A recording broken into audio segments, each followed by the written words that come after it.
চিনেন? ওই যে একটা বক্সের মধ্যে মাছগুলা ঘোরাঘুরি করে, দেখেছেন বাসায়? এরা কেন ঘুরে, কখনো জিজ্ঞেস করেছেন নিজেকে যে ওরা কেন একই রাস্তায় বারবার ঘোরে? হ্যাঁ বলেন।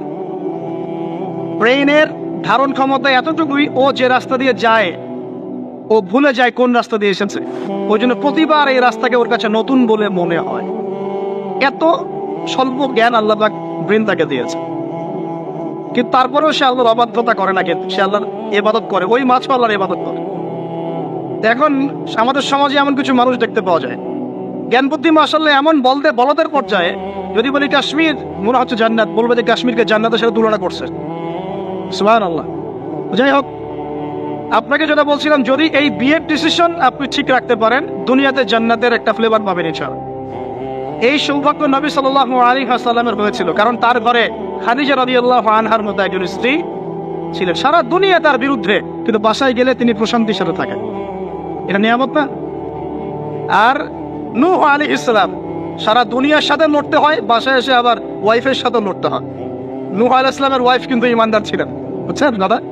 তো এই যে দুনিয়াতে পরীক্ষা। এখন দেখুন, আপনাদেরকে বলতে যাচ্ছি যে রমাদান আমাদেরকে তাকওয়া শিখিয়েছে, মানে আল্লাহ পাকের সমস্ত নিষেধ বর্জন করা। একটা হাদিস বলি, আপনি বুঝতে পারবেন।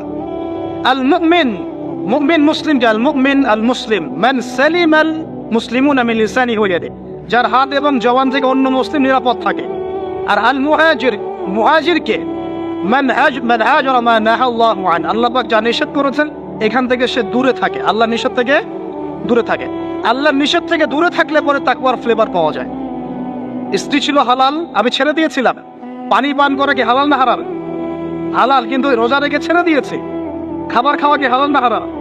হালাল, রোজা রেখে ছেড়ে দিয়েছে। আল্লাহ পাকের হালাল গুলো বর্জন করেছে, হারাম কি করতে পারবো? এই জিনিসটার নাম তাকওয়া। রমজান এই শিক্ষা দিয়ে যায় নাই ভাই? বলেন, রমজান এই তাকওয়ার শিক্ষা দিয়ে যায় নাই? অতএব এই শিক্ষাটাকে সারা বছর ধরে রাখবো ইনশাআল্লাহ। পারা যাবে ইনশাআল্লাহ? আল্লাহ আমাকে তৌফিক দেখ, আপনাদের সবাইকে তৌফিক দেখ, যেন সারা বছর যে কাজই করব আল্লাহ সন্তুষ্টির জন্য করব, যে কাজই করব নবীর তরিকায় করব, যেই কাজ আল্লাহর নবী এবং আল্লাহ পছন্দ করেন সেই কাজ বেশি বেশি করব, যেই কাজ আল্লাহ নবী পছন্দ করেন না সেই কাজ করব না। সহজ কথা ইনশাআল্লাহ। আল্লাহ আমাকে তৌফিক দেখ, আপনাদের সবাইকে তৌফিক দান। আর এই কাজটা শুধু নামাজে, রোজায়, হজ জাকাতেই না, বরং আপনার ব্যবসা, আপনার সংস্কৃতি, আপনার পরিবার, আপনার রাজনীতি সবখানেই করতে হবে। এই জায়গায় সমস্যা, এই জায়গায় মানুষ মানতে চায় না। এই জায়গায় বাংলাদেশের মুসলমান এখন দুই ভাগে বিভক্ত হয়ে গেছে। একগুলা হয়েছে মুনাফেক মার্কা, একগুলা মুমিন মার্কা। দুটো মার্কা এখন স্পষ্ট হয়ে গেছে। মুনাফেক মার্কা কারা? নামাজ, রোজা, হজ জাকাত ইসলাম মানতে চায়, এখানে ইসলাম মানতে আমার কোনো আপত্তি নাই, কিন্তু জীবনের অন্যান্য ক্ষেত্রগুলো যেগুলো পড়ে আছে এখানে ইসলামের কথা বলতে আসেন না, খবরদার। সমস্যা এখানে। তো বিশ্বাস করেন, এদের জন্যই কবরের আযাব অপেক্ষা করছে। কবরের আযাব কেন? এমনি এমনি বলি না এই কথাটা। আব্দুল্লাহ বিন উবাই কি চিনেন নাকি? চিনেন? আব্দুল্লাহ বিন উবাই নাম শুনছেন? সূরা তাওবার অনেক বড় একটা অংশ একে কেন্দ্র করে আয়াত নাযিল হয়েছে। আব্দুল্লাহ বিন উবাই কে ছিল বলেন? মুনাফিকের সর্দার, শুধু মুনাফিকের। বলেন তো আব্দুল্লাহ বিন উবাই নামাজ পড়তো কিনা? নামাজ পড়তো কিনা? আব্দুল্লাহ বিন উবাই নবীর সাথে উহুদের মাঠেও যাচ্ছিলেন, নবীর সাথে তরোয়াল নিয়ে উহুদের মাঠে যাচ্ছিলেন যুদ্ধ করতে। রাস্তা থেকে ব্যাক করেছে যদিও বা, যাচ্ছিল তো নাকি? আচ্ছা, আব্দুল্লাহ বিন উবাই মসজিদে গিয়ে নামাজ পড়তো না বাসায় নামাজ পড়তো? কোন মসজিদে? যেই মসজিদে যাওয়ার জন্য আমরা দোয়া করি আল্লাহ আমাদেরকে নববীতে যাওয়ার তৌফিক দাও, তাই না? ওইখানে কে নামাজ পড়তো? সে নবীকে দেখেছে কি দেখে নাই? নবীর পিছনে নামাজ পড়েছে কি পড়ে নাই? এখন বলেন, তাহলে আব্দুল্লাহ বিন উবাই কেন জাহান্নামে যান? কেন তার কবরের সামনে নবীকে দাঁড়াতে আল্লাহ নিষেধ করলেন? কেন বললেন তুমি যদি 70 বার ইস্তেগফার করো মাফ করবো না? কেন বললেন? করেন। সমস্যা একটাই, সে প্রকাশ্যে ইসলামের কিছু বিধানকে স্বীকার করলেও মন থেকে পরিপূর্ণ ইসলাম কোশ্চিন কালও স্বীকার করে নেয়। এরকম লোক যদি আমাদের মধ্যে কেউ থেকে থাকেন, আমার ওয়াজ যদি আপনার কানে চলে যায়, আল্লাহর ওয়াস্তে আজকে তওবা করে পরিপূর্ণ ইসলামে ফিরে আসেন, আল্লাহ পাক তৌফিক দান। আমল করতে পারেন আর না পারেন, কমসে কম স্বীকার করেন যে হ্যাঁ ইসলাম একটা পরিপূর্ণ জীবন বিধান। জাস্ট স্বীকার করেন। আমল না করলে আল্লাহ মাফ করে দেবে ইনশাআল্লাহ। আল্লাহ যদি চান আমল না করলে আল্লাহ তাকে মাফ করতে পারেন, যার আকীদা স্পষ্ট আছে যে ইসলাম একটা পরিপূর্ণ জীবন বিধান। আল্লাহ আমাদেরকে বোঝার তৌফিক দান। আর আমি এটা খুব ভালো করেই জানি যে এই বর্তমান বৈশ্বিক প্রেক্ষাপটে পরিপূর্ণ ইসলাম 100% পালন করা সম্ভব না। যত বড়ই বক্তব্য দেই না কেন, আমি যত বড় বড় কথাই বলি না কেন, না আমার পক্ষে সম্ভব না আপনার পক্ষে সম্ভব। চোখের জেলা বাঁচবেন কিভাবে বলেন? মেয়েদের ফেতনা বাঁচবেন কেমন করে বলেন? বলেন। সুদের ফেতনা কেমন করে বাঁচবেন বলেন? বলেন। সমাজে মারামারি, কাটাকাটি, রাহাজানি, ছিনতাই, হত্যা, ফেতনার তো শেষ নাই। আপনি বাঁচবেন কিভাবে 100%? এখানে সূরা তালাকের একটা আয়াত আমি আপনাকে বলতে চাই, এতে আপনি আশা পাবেন ইনশাআল্লাহ। সেটা কি? আল্লাহ পাক বলেছেন ফাত্তাকুল্লাহা মাসতাতা'তুম। হে মুসলিম মুমিনরা, তোমরা সাধ্যমতো আল্লাহকে ভয় করে চলো। পারা যাবে না ইনশাআল্লাহ? এরপরে বাকিটা আল্লাহকে বলবো, আল্লাহ আমি চেষ্টা করেছি, আমার ভাইরা চেষ্টা করেছে, আল্লাহ আমরা দিনের আমল করেছি, জ্ঞান অর্জন করেছি, দাওয়াতি কাজ করার চেষ্টা করেছি, আল্লাহ এতটুকু পেরেছি, বাকিটা তুমি মাফ করে দাও। আল্লাহ মাফ করবেন ইনশাআল্লাহ। 99টা খুন করার পর যদি আল্লাহ মাফ করতে পারেন, একজন ব্যভিচারিণী মহিলাকে যদি আল্লাহ পাক এক কুকুরকে পানি পান করানোর জন্য মাফ করতে পারে, আমাকে আপনাকে মাফ করতে পারেন না? অবশ্যই পারেন। তবে চেষ্টাটা আল্লাহ পাক দেখবেন। আল্লাহ পাক আমাদেরকে চেষ্টা করার তৌফিক দান করুন। প্রিয় ভাই, 1 নাম্বার রমাদান দিয়ে গেছে কি আমাদেরকে? তাকওয়া। কি দিয়ে গেছে ভাই? ছেড়ে দিব না সারা বছর ধরে রাখবো? তাকওয়া মানে আল্লাহর নিষেধগুলো পা বেঁচে বেঁচে চলা। আল্লাহর নিষেধ যেখানে সেখানে পা দেওয়া যাবে না। আল্লাহ তৌফিক দান করুন। আমিন। রমজানকে চিরসবুজ করে রাখবো ইনশাআল্লাহ, যেটাকে আমরা বলি এভারগ্রিন রমাদান। রমাদান হবে চিরসবুজ ইনশাআল্লাহ। সারা বছরই রমাদানের ফ্লেভার থাকবে ইনশাআল্লাহ। তখনই হবে জীবনটা কিসের মতো? হ্যাঁ, জান্নাতি মানুষের মতো ইনশাআল্লাহ। তখনই হবে জীবনটা জান্নাতি মানুষের মতো। 1 নাম্বার। 2, রমাদান দিয়ে গেছে প্রিয় ভাই আমাদেরকে আল্লাহর জন্য ত্যাগের শিক্ষা। 2 নাম্বার, আল্লাহর জন্য ত্যাগের শিক্ষা মানে রমাদান মাসে আমরা খাবার ছেড়ে দিয়েছি, স্ত্রী সহবাস ছেড়েছি, পানি ছেড়েছি, মিথ্যা কথা বলা ছেড়েছি, মাপে গন্ধা ছেড়েছি। কার জন্য ছাড়ছি ভাই এগুলা? মানুষের জন্য? স্ত্রী সন্তানের জন্য? সমাজে মানুষ আমাকে একটা বড় হাজী সাহেব ডাকবে এই জন্য? কার জন্য ছাড়ছি বলেন তো? এই যে আল্লাহর জন্য ত্যাগের মানসিকতা শিখিয়ে গেছে রমাদান, সারা বছর ধরে রাখবো ইনশাআল্লাহ। রাজি আছি? 1 নাম্বার, শাওয়ালে 6 রোজা রাখবো ইনশাআল্লাহ, সারা বছর রোজা রাখার সওয়াব পাবো। 2 নাম্বার, রমাদানের শিক্ষা ছিল তাকওয়া, সারা বছর তাকওয়া ধরে রাখবো ইনশাআল্লাহ। 3 নাম্বার, রমাদান শিখিয়েছে আল্লাহর জন্য ত্যাগের মহিমা। আল্লাহর জন্য আমরা ত্যাগ করা শিখবো, ছেড়ে দেওয়া শিখবো ইনশাআল্লাহ। আর আমি আমার ক্ষুদ্র জীবনে অভিজ্ঞতা থেকে দেখেছি, ছেড়ে দেওয়ার মধ্যে সুখ আছে। আর মনে করেন কেউ আপনি গালি দিয়েছে, তো আপনি অনেস্ট, আপনি সৎ এবং আপনি কোনো অন্যায় করেন, আপনি মাজলুম, তারপরে আল্লাহর সন্তুষ্টির জন্য ছেড়ে দিলে, আচ্ছা ছাক কিছু দিয়েছে বা ওকে কিছু বললাম না, ছেড়ে দেন। এই ছেড়ে দেওয়ার মধ্যে যে এত সুখ, এটা আপনি বুঝতে পারবেন না। এই সুখটা উপলব্ধি করেছেন স্বয়ং রাসূল সাল্লাল্লাহু আলাইহি ওয়াসাল্লাম। মক্কা বিজয়ের দিন ওই যে বহু মানুষ এসে কি বলেছিল? ভয়ে কাঁপছে যে রাসূল সাল্লাল্লাহু আলাইহি ওয়াসাল্লাম তাদেরকে আবার মৃত্যুদণ্ড দেন কিনা, আছে না? আল্লাহ নবী বললেন যে লা তাসরিবা আলাইকুমুল ইয়াউমা, তোমাদের উপর আজকে আমার কোনো অভিযোগ নাই। ওয়া আনতুমুত তুলাকা, তোমরা মুক্ত, যাও, ছেড়ে দিল। এটা শান্তি। ইউসুফ আলাইহিস সালামের ভাইরা কুয়াতে ফেলে দিয়েছিল না? সেখান থেকে মিশরের বাজারে, সেখান থেকে রাজপ্রাসাদে, সেখান থেকে জেলখানায়, জেলখানা থেকে রাষ্ট্র ক্ষমতায়। কি লাইফ ট্র্যাজেডি, লাইফের ট্র্যাজেডি দেখেছেন? এখন ইউসুফ আলাইহিস সালাম যখন শেষে ভাই থেকে চিনলেন, তিনি কি ভাইদের প্রতি প্রতিশোধ নিয়েছেন? বলেছেন যাও, মাফ করে দিলাম, ছেড়ে। এটাই শান্তি। আল্লাহর জন্য ত্যাগের মহিমার মধ্যে শান্তি আছে। আল্লাহ পাক আমাদেরকে ত্যাগ করার তৌফিক দান। তাই বলে সব জায়গায় আবার ত্যাগ করা যাবে না, এটাও মাথায় রাখতে হবে। বুঝতে পারছেন না কথা? মনে করেন যে আপনার পরিবারে আপনার বোনকে কেউ টিস করেছে, না বুঝতে পারি, ছেড়ে দিব? যা বাবা তুই টিস করেছিস, যা দিলাম, ছেড়ে। দেখো, মনে করেন যে কারো সমাজের মধ্যে কাউকে ধর্ষণ করা হচ্ছে, না বুঝতে পারি, আমরা বলবো যে যাক মানবতা দেখালাম, ছেড়ে দিলাম। ইসলাম তো মানবতা ধর্ম, যাও ছেড়ে দিলাম, বললাম হবে? সব জায়গায় ইসলাম মানবতা শেখায় নাই, কারণ কোন কোন জায়গায় মানবতা না শেখানোটাই ফরজ। একজন চোরের উপর আপনি কি মানবতা দেখাবেন? একজন ধর্ষকের উপর আপনি কি মানবতা দেখাবেন যে আরো ধর্ষণ কর বাবা, যা, উৎসাহ দিবেন? একজন খুনি, আপনি কি তাকে মানবতা দেখাবেন না ফাঁসি দিবেন? তো এই যে কিছু মানুষ এখন বলে ইসলাম মানে শান্তি, আর শান্তি মানে শান্তির সুবাতাস, বলছেন ওরা। ওই যে ইসলাম থেকে বদর, উহুদ, খন্দক, খায়বার সব কাট করে ফেলছেন। এগুলো ইসলামে নাই। ইসলামে শুধু আছে সালাম, সালাম, আফসুস সালাম, খালি সালাম দিবা আর তোমরা কি করবো? খাবার খাওয়াবা, ব্যাস। আর ইসলামে যে আরো বড় বড় বিধানগুলো আছে, এগুলো পাশ কাটিয়ে এড়িয়ে যাবে। ইসলাম তো শান্তির ধর্ম। আর বাবা শান্তি মানে কি? শান্তি মানে আল্লাহর বিধানগুলো মেনে নিয়ে আল্লাহর সামনে আত্মসমর্পণের মধ্য দিয়ে শান্তি অর্জন করা। এই হলো ইসলামের ডেফিনেশন। আল্লাহ পাক আমাদেরকে পূর্ণাঙ্গতা বোঝার তৌফিক দান করুন, আমিন। হ্যাঁ, যেটা বলছিলাম প্রিয় ভাইরা, অন্যের কষ্ট উপলব্ধি করে আমরা সারা বছর অন্যের স্বার্থকে অগ্রাধিকার দিব ইনশাআল্লাহ। যদি আমাদেরকে কেউ কষ্টও দেয়, আল্লাহর ওয়াস্তে মাফ করে দিবেন, তবে যেখানে মাফের কোনো সুযোগ নেই সেখানে মাফ করতে যায়। আল্লাহ পাক বোঝার তৌফিক দেয়। 4, রমাদান দিয়ে গেছে গরিবের কষ্ট উপলব্ধি করার মানসিকতা। যখন না খেয়েছিলাম তখন গরিবের কষ্ট বুঝি নাই। না খেয়ে থাকলে কেমন লাগে, পানি না পান করতে পারলে কেমন লাগে। হ্যাঁ, এটা আল্লাহ পাক কেন দিয়েছেন? যাতে করে আমরা সমাজের এই দুস্থ মানুষগুলোর কষ্ট বুঝতে পারি। আল্লাহ পাক সারা বছর আমাদেরকে গরিবের সেবা করার তৌফিক দান করেন। আর এখন গরিবের রক্ত খুব চুষে খাওয়া হয়, তাই না ভাই? গরিবের রক্ত চোষা একটা সমাজ চলতেছে, আর রক্ত চোষা একটা অর্থনীতি চলতেছে। এই অর্থনীতির জনক বাংলার মাটিতে না, এই অর্থনীতির জনক পশ্চিমের। এটা সারা বিশ্বে ফর্ম করা হয়েছে। এর মধ্য দিয়ে গরিবের রক্তকারী চুষতে থাকবে। কারা চুষবে? পুঁজিবাদীরা। কারা চুষবে? এটা আবার কি?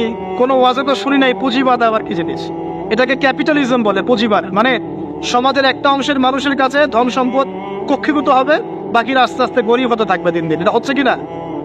সমাজে এই স্তরবিন্যাসটা বাড়ছে কিনা? এই তো ঢাকা শহরে গিয়ে দেখেন না, বড় বড় কিছু জায়গা, গুলশান, বনানী, বাড়িধারা, এই বসুন্ধরা, দেখবেন খালি টলেস্ট বিল্ডিং, প্রতিযোগিতা। আর একটা বড় অংশ দেখবেন খালি বস্তি। এই যে দেখছেন তারতম্য, দেখছেন? এটা সারা বিশ্বে হচ্ছে সুদের কারণে। কিসের কারণে ভাই? 1 নম্বর সুদের কারণে, 2 নম্বর দুর্নীতির কারণে, 3 নম্বর হচ্ছে এই যে বোগাস একটা মনিটারি সিস্টেম চলছে এর কারণে। এটা বোঝেন খুব ভালোই যে কি দিতে হবে? খাদ্যদ্রব্য দিতে হবে, দিরহাম দেওয়া যাবে না, ফেতরা, তাই না ভাই? এটা তো খুব ভালোই বোঝেন। তো নবী সাল্লাল্লাহু আলাইহি ওয়াসাল্লাম যে গোল্ড দিনার আর সিলভার দিরহাম ইউজ করতেন, আপনি এখন কাগজের টাকা ইউজ করেন কেন? বলেন এখন কথা বলেন। এটা তো খুব ভালোই বুঝলেন যে খাদ্যদ্রব্য দিয়ে ফেতরা দিব। খাদ্য দিয়েছেন নবী, খাদ্যই দিব। চাল দিয়েছেন, চাল। খেজুর, কিসমিস। তাহলে নবী তো দিনার আর দিরহাম ইউজ করেছেন, তা আপনি এখন কাগজের টাকা ইউজ করেন কেন? আমি যে 5-10 বছর আগে বলছিলাম যে এই সিস্টেমটার মতো সমস্যা আছে, তখন তো খারেজি মানলেন ফতোয়া। এখন এতটুকু বুদ্ধি মাথায় আসে না? দিনার দিরহাম এটাই ইসলামিক কারেন্সি। আমরা যেগুলো চালাচ্ছি এগুলো ইসলামিক কারেন্সি নয়, কিন্তু পুরো বৈশ্বিক প্রেক্ষাপটে আমরা মানতে বাধ্য হচ্ছি। ইসলামিক খেলাফত, ইসলামিক পলিটিক্যাল ভিউ, কিন্তু সারা বিশ্বে খেলাফত নাই, আমরা মানতে বাধ্য হচ্ছি। ডেমোক্রেসি, সেকুলারিজম মানতে বাধ্য হচ্ছি। এটা বাধ্য হয়ে আমরা করছি, কিন্তু তাই বলে তো ইসলামিক জিনিস আর অন ইসলামিক জিনিস একাকার হয়ে যায় নাই, হয়ে গেছে? পর্দা, শরিয়া পর্দা পুরো উপর থেকে প্রতিষ্ঠা নাই, অনেকেই বেপর্দায় চলছে। আমরা তো বেপর্দা সমাজে চলতে বাধ্য হচ্ছে না? হচ্ছে কিনা? এটা বাধ্য হয়ে আমরা করছি, কিন্তু কেউ কি মেনে নিয়েছে এটা? এই ইন্টেলেকচুয়াল ল্যাকিংসের কারণেই তো আজকে এই অবস্থা। প্রিয় ভাইয়েরা, বোঝার চেষ্টা করেন গভীর থেকে। রমাদান মাস গরিবের কষ্ট উপলব্ধির মাস ছিল। আল্লাহ পাক আমাদের সবাইকে গরিবের কষ্ট বোঝার তৌফিক দান করুন। আর আল্লাহর ওয়াস্তে চেষ্টা করবেন গরিব মানুষের খাওয়ানোর, এতিমের দায়িত্ব নেওয়ার। প্রত্যেকটা এলাকায় এতিমখানা গড়ে তোলেন, এতিমদেরকে ফ্রি পড়াশোনার ব্যবস্থা করেন, তাদেরকে কোরআন শেখান, তাদের পিছনে টাকা ইনভেস্ট করেন, তাদের মাথায় হাত বোলান। আল্লাহ রহম করবে ইনশাআল্লাহ। আল্লাহ তৌফিক দান করে দেবেন। এরপরে রমজান শিখিয়ে গেছে আমাদেরকে 5 নাম্বার। বেশি লম্বা করবো না, আমি আপনাদেরকে বিরক্ত করতে যাচ্ছি না, আমি 10টা পয়েন্ট বলছি। 5 নাম্বারটা দেখুন, এটা মনোযোগ দেন, এটা খুব ইম্পর্টেন্ট। রমজান দিয়ে গেছে কোরআন। রমজান কি দিয়ে গেছে ভাই? এটাই তো সবচেয়ে বড় কথা নাকি? রমজানের সবচেয়ে বড় কথা কি? এই মাসে কি হয়েছে? কোরআন নাজিল হয়েছে। তো রমজান মাস চলে গেছে, কি আমরা কি কোরআনটাকে এখন বন্ধ করে রেখে দিব ভাই? রমাদান মাসে কারা কারা কোরআন খতম করেছেন হাত তোলেন দেখি।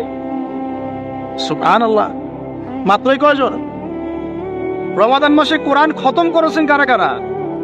অন্তত একবার। আল্লাহু আকবার। আল্লাহ আমাদেরকে মাফ করুন না, আমিন। আল্লাহ আমাদেরকে মাফ করুন। আমি খুবই হতাশ হলাম। রমাদান মাসে কোরআন অন্তত একটা বার তো খতম করা উচিত ছিল নাকি ভাই? আচ্ছা, রমজানের সম রাখেন কেন জানেন? রমজান মাসে কোরআন নাজিল হয়েছে, এটা রমজানের সম্মান। আল্লাহ পাক বলেন নাই শাহরুর রমাদান আল্লাযী উনজিলা ফীহিল কোরআন? আল্লাহ পাক বলেন নাই রমজান সেই মাস যেই মাসে কোরআন নাজিল হয়েছে? ইন্না আনজালনাহু ফী লাইলাতিল কদর, কদরের রাতে আমি কোরআন নাজিল করেছি। তাহলে রমাদান মাসে কোরআন পেয়েও যারা কোরআন পড়লো না, বুঝলো না, খতম করলো না, আমি তাদের জন্য আফসোস ছাড়া কিচ্ছু করতে পারছি না। আচ্ছা যাই হোক, যা করেছেন করেছেন, তওবা করা যাবে তো ইনশাআল্লাহ? আমার সাথে বলেন আস্তাগফিরুল্লাহ আল্লাযী লা ইলাহা ইল্লা হুয়াল হাইয়ুল কাইয়্যুম ওয়া আতুবু ইলাইহি। আল্লাহ আমাদের সবাইকে কোরআন তেলাওয়াত করার তৌফিক দান করুন, সবাইকে কোরআন তেলাওয়াত শেখার তৌফিক দান করুন। আর ভাই, যোগ্যতা অর্জন করে তো দিনের কাজ করতে হবে, আগে তো কোরআন তেলাওয়াত করা শিখতে হবে নাকি? আল্লাহ পাক সবাইকে কোরআন তেলাওয়াত শেখার তৌফিক দান করুন, কোরআনের তাফসীরগুলো পড়ার তৌফিক দান করুন। আল্লাহ পাক প্রতি মাসে কমপক্ষে একবার করে কোরআন খতম করার তৌফিক দান। আল্লাহর রাসূল রমজান মাসে কোরআন এক খতম করতেন। জিবরাইল আলাইহিস সালাম আসতেন, তিনি পড়তেন, তিনি শুনতেন, তিনি পড়তেন, তিনি শুনতেন। এভাবে তারা প্রতি রমাদানে কোরআন খতম করতেন কিনা? তার মানে মাসে কোরআন খতম করে রাসূলের সুন্নাত না, তাদের সময় লাগে আধা ঘন্টাও না, আধা ঘন্টা। পারবো না ভাই ইনশাআল্লাহ? আল্লাহ পাক এই রমজান মাসের এই কোরআনকে সারা বছর আঁকড়ে ধরার তৌফিক দান করুন। এই কোরআন নাজিল হওয়ার পরে আইয়ামে জাহিলিয়াত পরিবর্তন হয়েছিল, আবু জাহেলের শাসন পরিবর্তিত হয়ে মুহাম্মদের শাসন হয়েছে। অতএব কোরআন থেকে বিমুখ জাতি কখনো দিন কায়েম করতে পারবে না। আল্লাহ পাক বোঝার তৌফিক দান করুন, আমিন। আমাদের যুবক ভাইরা একটু ওয়াদা করতে পারি তো ইনশাআল্লাহ সবাই কোরআন তেলাওয়াত করা শিখবো, প্রত্যেক মাসে এক খতম দেবো ইনশাআল্লাহ, কোরআনের অর্থ পড়বো ইনশাআল্লাহ। না অর্থ পড়ার দরকার নাই, খালি প্রত্যেক হরফে 10 নেকি কামাই করবো, অর্থ পড়ার কোনো দরকার নাই ভাই? আচ্ছা যাক, কিছু মানুষ আবার রাগ করে অর্থ পড়তে বললে, কারণ স্বার্থ আছে। যদি আপনারা কোরআনের অর্থ পড়া শুরু করেন এবং হাদিস চর্চা করা শুরু করেন, দিনই পড়াশোনা করা শুরু করেন, তখন তো অনেক ধর্ম ব্যবসা বন্ধ হয়ে যাবে। কথা বুঝতে পারছেন না মনে হয়? আপনারা যদি শিক্ষিত হওয়া শুরু করেন, কোরআনের A to Z অর্থ পড়া শেষ করেন, হাদিসগুলো পড়া শুরু করেন, ওলামায়ে কেরামের সাথে পরামর্শ করে বইপত্র পড়া শুরু করেন, হ্যাঁ, বিভিন্ন ইসলামিক কোর্সগুলো করতে থাকেন, আস্তে আস্তে আপনার যোগ্যতা বাড়বে। তখন তো আপনি কি করবেন না, ধর্মের নামে বিভ্রান্ত হতে চাইবেন না।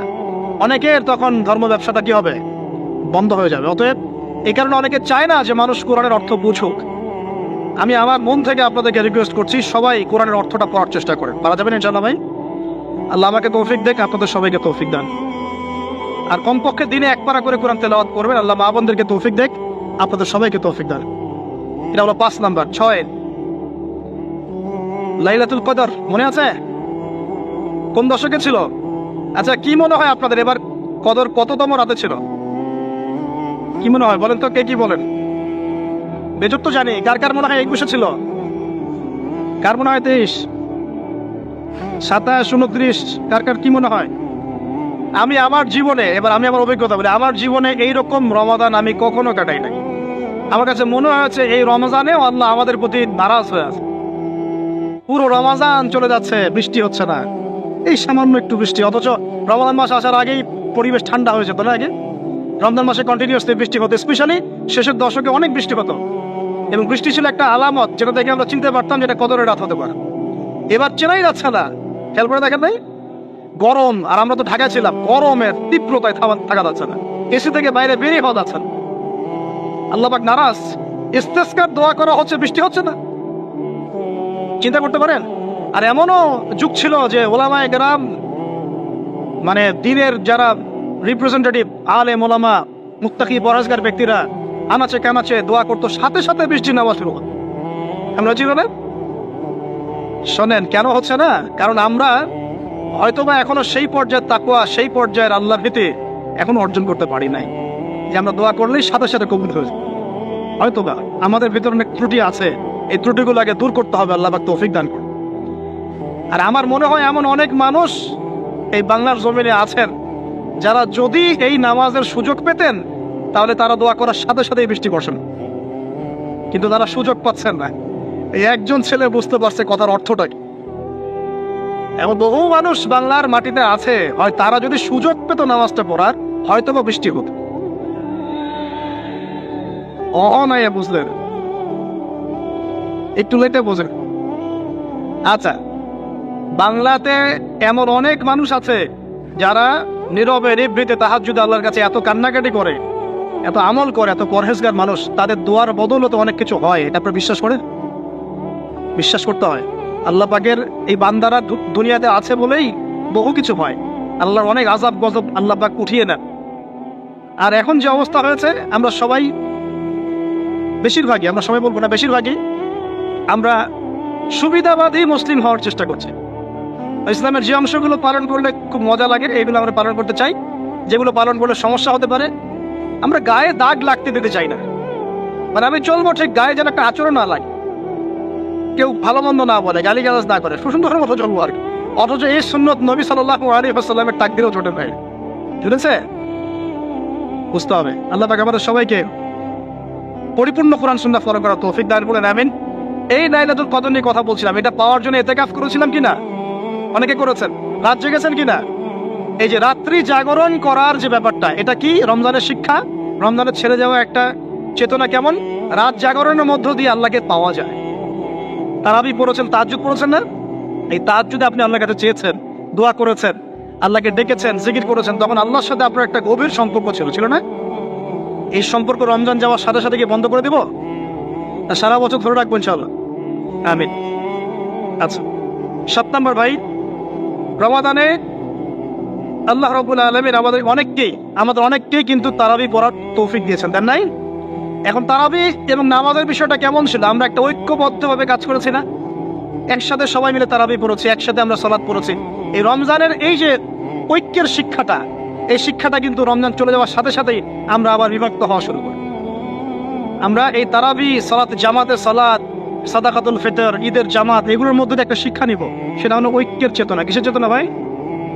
আমরা সমাজের মধ্যে একটা ঐক্য নিয়ে আসার চেষ্টা করবো। আল্লাহ পাক তৌফিক এনায়েত করুন, বলি আমিন। 8 নম্বর, রমজান মাসে আমরা যাকাত দিয়েছি অনেকে, সাদাকাও করেছেন অনেকে। দান সাদাকা বেশি বেশি করেছেন, যাকাত দিয়েছেন, সাদাকাতুল ফিতর দিয়েছেন, মাশাআল্লাহ। এই কাজগুলো কেন করেছেন? যাতে সাদাকার মধ্য দিয়ে আমাদের গুনাহগুলো মাফ হয়ে যায়। আল্লাহ পাক আমাদেরকে এই সাদাকার ওসিলায় কাল কিয়ামতে মাফ করেন, আরশের ছায়া দেন এবং জান্নাত দান করেন। এই দান সাদাকার সিলসিলাটা, বেশি বেশি দান সাদাকার সিলসিলাটা সারা বছর চালু রাখতে হবে। আল্লাহ পাক তৌফিক এনায়েত করুন। আর এই দান করার সময় খেয়াল রাখবেন দানের টাকা কোথায় যাচ্ছে, খেয়াল রাখবেন আপনার দানের টাকা যাচ্ছে কোথায়, খেয়াল রাখতে হবে। এগুলো সমস্যা চলছে না সমাজে? দান কোথায় করবেন খেয়াল রাখবেন, কোন জায়গায় দান করলে আপনার দানটা সঠিকভাবে ইউটিলাইজ করা হবে এবং ইসলামের পথে এটা কাজে লাগানো হবে, এটা খেয়াল রাখবেন। আপনার দানটা সঠিকভাবে ব্যয় হচ্ছে কিনা। এই জন্য আমি পরামর্শ দিই, আগে আপনি আপনার আত্মীয়দের হক আদায় করেন, গরিব আত্মীয় স্বজনকে বেশি বেশি দান করার চেষ্টা করেন, তাদেরকে যাকাত দেওয়ার চেষ্টা করেন। এরপর ফি সাবিলিল্লাহ, দিনের কাজগুলো যেগুলো হয়, দিনের মসজিদ, দিনের মাদ্রাসা, দিনী মেহনত, দিনী অ্যাসোসিয়েশন, দিনী কোনো প্রজেক্ট, এইগুলোতে আপনি বেশি বেশি দান খয়রাত করার চেষ্টা করেন। আল্লাহ পাক তৌফিক দান করুন, আমিন। 8 নম্বর, 9 তারাবি, তাহাজ্জুদ, নামাজ, এগুলো আমাদের ঐক্যের চেতনা শিখিয়েছে। আমরা শাওয়াল মাস আসার সাথে সাথে যেন এগুলো ভুলে না যাই। এবং ওই যে প্রথমে বলেছিলাম যে রমাদান মাসে কেবলা পরিবর্তন হয়েছে, একটা নতুন জাতির উত্থান ঘটেছে, মানে ইহুদি খ্রিস্টান জাতির সাথে আমরা বিচ্ছেদ ঘোষণা করেছি। এখন সারা বছর আমরা যেন তাদের কৃষ্টি কালচার এগুলো ফলো করা শুরু না করি। কেবলা পরিবর্তনটা মানে কি? মানে ওদের সাথে আমরা চলবো না, আমরা নতুন কেবলা নিয়ে এসেছি, নতুন জাতি আমাদের। এখন আমরা কি আমাদের জীবনের বিভিন্ন ক্ষেত্রে আমরা কি ওদের আদর্শ, ওদের নীতি, ওদের রীতি এগুলো ফলো করতে পারি? পারি না। যদি কেউ করি তাহলে কেবলা পরিবর্তনের অর্থ আমরা বুঝতে পারি নাই। এটা আমাদের খুব ভালো করে আয়ত্ত করতে হবে। আর সর্বশেষ যে কথাটা বলতে চাই সেটা হলো, রমাদান মাসে ওই যে বদরের যুদ্ধ হয়েছিল, মনে আছে? ওই যে প্রথমে বলেছিলাম, তো বদরের যুদ্ধটা ছিল জালেমের বিরুদ্ধে মাজলুমের অবস্থা। আবু জাহেলরা জালেম ছিল না? নবী সাল্লাল্লাহু আলাইহি ওয়াসাল্লাম তারা মাজলুম ছিলেন না? এই যে মাজলুমের লড়াই জালেমের বিরুদ্ধে, এটা সারা বছর কন্টিনিউ থাকতে হবে। এটা কেমন? আমাদের সবার নফসই এখন জালেম, জালেম কি না? নফস তো চায় উড়ে বেড়াতে, আল্লাহর বিধান মানতে চায় না, নামাজ পড়তে চায় না, দান সদকা করতে চায় না, যাকাত দিতে চায় না, সব দুনিয়াবি বিষয়ে ব্যস্ত থাকতে চায়। নফসকে আগে কন্ট্রোল করেন, নফসের জুলুমগুলো আগে দমন করেন। পরিবারে বহু জালেম আছে না? পরিবারের মধ্যে জুলুম বন্ধ করেন। তারপরে আস্তে আস্তে অর্থনীতি ব্যবসায় আসেন, এখানে জুলুম আছে না? এই জুলুম বন্ধ করার চেষ্টা করেন। তারপরে সমাজের মধ্যে অনেক জুলুম হয় না? এই জুলুমগুলো বন্ধ করার চেষ্টা করেন। বদরের চেতনা মানে হচ্ছে সব সর্বস্তরের জুলুমের বিরুদ্ধে মাজলুমের একটা অবস্থান। এই চেতনা রমজান শিখিয়েছে। তো প্রিয় ভাইরা, এই রমাদান চলে গেছে ঠিকই, আমাদের কাছে দিয়ে গেছে প্রথমত শাওয়ালের 6 রোজা, রাখবো তো ইনশাআল্লাহ? দিয়ে গেছে আমাদেরকে তাকওয়া অবলম্বনের মাধ্যমে আল্লাহ ভীতি অর্জন করবো তো ইনশাআল্লাহ। রমাদান দিয়ে গেছে আমাদের সবাইকে যে আমরা গরিবের কষ্ট উপলব্ধি করার চেষ্টা করব। আল্লাহ পাক তৌফিক এনায়েত করুন, আমিন। 4 নম্বর, রমজান দিয়ে গেছে আল্লাহর জন্য ত্যাগের একটা মহিমা। আমরা আল্লাহ পাকের জন্য জীবনের সর্বস্তরে ত্যাগ স্বীকার করার মানসিকতা লালন করবো ইনশাআল্লাহ। তো এই যে ঘুমটা আপনি ঘুমাচ্ছেন, ইনশাআল্লাহ আপনার ঘুমটা কি হচ্ছে? ইবাদত হচ্ছে না? আলহামদুলিল্লাহ। আলেম যারা, তাদের ঘুমও ইবাদত। যারা এই যে মুসলিম, মুমিন, মুত্তাকি, আলেম, তাদের ঘুমগুলো কি ইবাদত। এখন ঘুমান শেষ, ঘুমের মধ্যে যদি দুঃস্বপ্ন দেখেন, তাহলে আপনি বাম দিকে 3 বার থুতু ফেলবেন, ফেলে আউযু বিল্লাহি মিনাশ শাইতানির রাজিম পড়বেন, পরে পাশ পরিবর্তন করে আবার ঘুমাবেন। এটা হয় না ঘুমের মধ্যে অনেক সময়? অনেকের বোবা ধরে, শ্বাস নিতে পারে না। এগুলো এই জন্যই হয় কারণ তারা ঘুমানোর আগের জিকির আজগারগুলো করে না। নিয়মিত করলে এগুলো সমস্যা ইনশাআল্লাহ হবে না। আপনি নিজের ভালো নিজেই বোঝেন, হুজুরের কাছে দৌড়ানোর দরকার নাই এত বেশি। নিজের বাচ্চাকে এত দৌড়ানো, এই কবিরাজ ওই কবিরাজ, ওইখানে তাবিজ, এত তো দরকার নাই। তো নিজের আমল নিজে করেন, দেখবেন আপনি আল্লাহ পাকের পক্ষ থেকে নিরাপত্তার মধ্যে আছেন ইনশাআল্লাহ। আল্লাহ তৌফিক দান করুন। এরপরে ঘুম থেকে উঠলেন, চেষ্টা করবো আমরা ঘুম থেকে ওঠার কয়টার সময়? 5টায় যদি ফজরের নামাজ হয় বা 4:30 যদি ফজরের নামাজ হয়, মিনিমাম 4টায় উঠতে হবে। কয়টায়? 4টায়। এই জন্য যদি অ্যালার্ম দেন করিতে, অ্যালার্ম দিবেন প্রত্যেক 1.5 ঘন্টা পর পর। মনে করেন যে আপনি 1.5 ঘন্টা ঘুমাতে যাচ্ছেন, তাহলে 1.5 ঘন্টা পরে অ্যালার্ম সেট করবেন, অথবা 3 ঘন্টা পর, অথবা 4.5 ঘন্টা, অথবা 6 ঘন্টা। মানে 1.5 ঘন্টার গণিতক দিয়ে আপনি অ্যালার্ম সেট করবেন, দেখবেন উঠতে পারবেন খুবই ইজিলি। এতে 1.5 ঘন্টায় আপনার ঘুমের সার্কেলটা পূর্ণ হয়। একটা ঘুমের সার্কেল পূর্ণ হতে আমাদের মাথায় তো রেস্টের দরকার আছে, এটা পূর্ণ হতে 1.5 ঘন্টার মতো সময় লেগে যায়। তো এটা একটা ট্রিক বললাম আপনাদেরকে, আপনি করতে পারেন, উপকৃত হবেন ইনশাআল্লাহ। তো ফজরের নামাজের মিনিমাম আধা ঘন্টা আগে আমাদেরকে ওঠার অভ্যাস করতে হবে। এই যে ঘুমটা ভাঙার সাথে সাথে কি করবো? ভাঙার সাথে সাথে আল্লাহ শুকরিয়া, আলহামদুলিল্লাহিল্লাযী আহইয়ানা বা'দা মা আমাতানা ওয়া ইলাইহিন নুশুর। ব্যাস, এই যে ইবাদত হয়ে গেল। এবার আপনি আরেকটা দোয়া পড়বেন, এটা শিখে নেন। আপনি পড়বেন লা ইলাহা ইল্লাল্লাহ ওয়াহদাহু লা শারীকা লাহু লাহুল মুলকু ওয়া লাহুল হামদ ওয়া হুয়া আলা কুল্লি শাইইন কাদির সুবহানাল্লাহ আলহামদুলিল্লাহ ওয়া লা ইলাহা ইল্লাল্লাহ আল্লাহু আকবার লা হাওলা ওয়া লা কুওয়াতা ইল্লা বিল্লাহ আল্লাহুম্মা ইগফিরলি। এটা পড়ার পরে হাত তুলে দোয়া করেন, যা দোয়া করবেন তাই পাবেন ইনশাআল্লাহ। এটা জানতেন? জানতেন না? তো এই দোয়াটা হচ্ছে দোয়া কবুলের অস্ত্র। ঘুম থেকে ওঠার পর যদি এই দোয়াটা করে দোয়া করেন, ইনশাআল্লাহ দোয়া কবুল হয়ে যাবে ইনশাআল্লাহ। আমাদের জীবনে চাওয়া পাওয়ার কি অভাব আছে? প্রচুর চাওয়া পাওয়া। বৈধ চাওয়া পাওয়াগুলোকে পাওয়ার জন্য আল্লাহর সাথে সম্পর্ক করতে হয়, আর আল্লাহ পাকের সাথে সম্পর্কে কিছু ওসিলা মাধ্যম লাগে। এই দোয়াগুলো হলো মাধ্যম, আমলগুলো হচ্ছে মাধ্যম। তো আল্লাহ পাক যেমনটা বলেছেন, ফাযকুরুনি আযকুরকুম ওয়াশকুরুলি ওয়া লা তাকফুরুন, তোমরা আমাকে স্মরণ করো, আমিও তোমাদেরকে স্মরণ। আল্লাহ পাক তো এভাবে বলেছেন, যখন একজন মানুষ মনে মনে আমাকে ডাকে, আমিও মনে মনে ওকে স্মরণ করি। মনে করেন আপনি মনে মনে আল্লাহকে বলছেন, আল্লাহ আমি অসুস্থ, আমাকে শিফা দাও, বা আমার রিজিকের টেনশন আছে, আমার রিজিকের টেনশন দূর করে দাও, আল্লাহ আমাকে হেফাজত করো, আল্লাহ আমাকে দিনের জ্ঞান দাও, তোমার আনুগত্য করার তৌফিক দাও। এই যে মনে মনে আপনি আল্লাহকে ডাকছেন, নিঃসন্দেহে ওই মুহূর্তে আল্লাহ পাক আপনাকে স্মরণ করছে। সাত আসমান ভেদ করে আরশের উপর থেকে আল্লাহ পাক আপনাকে স্মরণ করছেন। আল্লাহ পাক বলছে, যখন একজন মানুষ জনসমক্ষে আল্লাহকে স্মরণ করে, যেমন আমরা এখন করছি, জনসমক্ষে সবার সামনে আল্লাহর কথা আলোচনা করছি, আল্লাহ পাক বলছেন আমিও তখন এর চেয়ে অনেক উত্তম জনসমাবেশে ওই বান্দাদের কথা স্মরণ করি। এই মুহূর্তে আল্লাহ পাক আমাদের কথা স্মরণ করছেন। আমাদের কোনো ফিলিংস আছে? আল্লাহ আমাদের কথা স্মরণ করছেন, ওই যে যুবক ছেলে বসে বসে ফোন টিপছে, কোনো ফিলিংস আছে? মানে মনস্তাত্ত্বিক ভাবে অন্তরে যখন নূর থাকে না, পাপ করতে করতে যখন অন্তরটা কলুষিত হয়ে যায়, কোনো ফিলিংস কাজ করে না। খুন করবে, কোনো ফিলিংস নাই। সুদ খাচ্ছে, কোনো ফিলিংস নাই। জেনা করছে ডেইলি, কোনো ফিলিংস নাই। দেখবেন ঘুষ নিচ্ছে, দুর্নীতি করছে, মানুষের সম্পদ আত্মসাৎ করছে, যারা বলবেন ফিলিংসও নাই আমি একটা পাপ করছি। তখন এরকম হয় জানেন, যখন এক কথায় যখন মানুষ পাপ করতে করতে করতে করতে, এই যে কলব বলে একটা কথা আছে, এই কলবের উপরে কালো কুৎসিত একটা মরিচা পড়ে যায়, তখন আর ফিলিংস কাজ করে না। তো ফিলিংস কাজ করানোর বুদ্ধি কি? 2টা বুদ্ধি আছে। এক, বেশি বেশি কোরআন তেলাওয়াত করা, তাহলে অন্তরের মরিচা দূর হয়ে যাবে ইনশাআল্লাহ। আর 2 হচ্ছে বেশি বেশি মৃত্যুর কথা স্মরণ করা, তাহলে মনে